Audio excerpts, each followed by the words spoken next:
This is the biggest tower defense game ever made for mobile. Over 100,000 enemies on screen at once. But how is that even possible on a phone? Let's dive into how I did it. I'm a software engineer and I've just published my game Pungo TD, an ambitious free-to-play tower defense game that pushes mobile gaming to its absolute limits. Today I'm revealing how I optimized my game to handle hundreds of thousands of enemies at once, while still keeping it smooth and playable. Early on, performance was rough. On mobile, every tiny optimization matters. If I was going to make this the biggest tower defense game on mobile, I had to rethink everything. I won't waste your time with what you already know, but here are some of the most well-known optimizations for games. Mobile devices have came a long way, but they're still not as powerful as gaming PCs. So we use a load of these tricks to make games run smoother. The biggest of which is spatial grid partitioning, a technique where I split the game world into small grids, which drastically cuts down the unnecessary calculations. This was the main technique which allowed me the insane performance gains. You can think of this as like searching in one street instead of the whole city. And just like that, my game went from this to this. Smooth,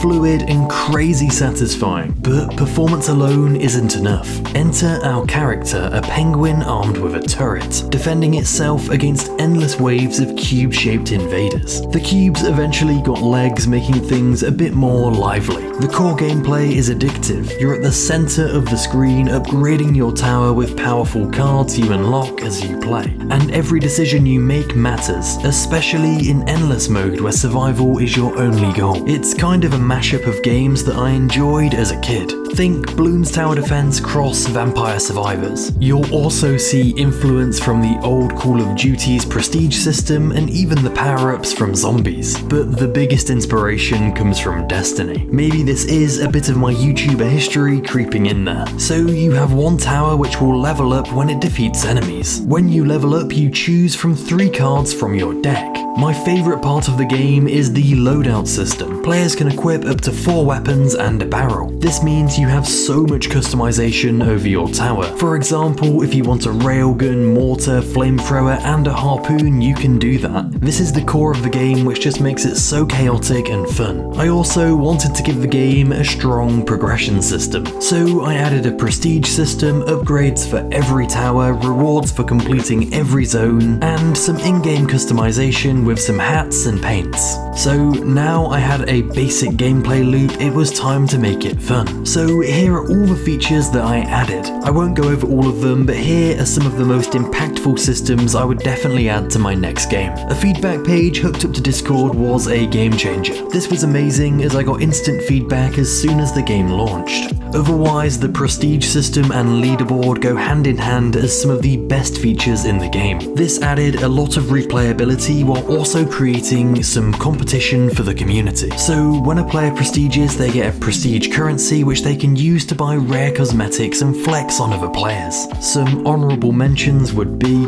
the settings panel, seasonal champion cosmetics, and having no ads. As much as I think rewarded ads can be nice if done well, I think the game feels a lot more polished and cleaner without any ads at all. Anyway, join the Discord, play Pungo TD now and become part of the community, helping shape the largest tower defense game ever. Anyway, the link will be in the description. Thank you so much for watching and goodbye.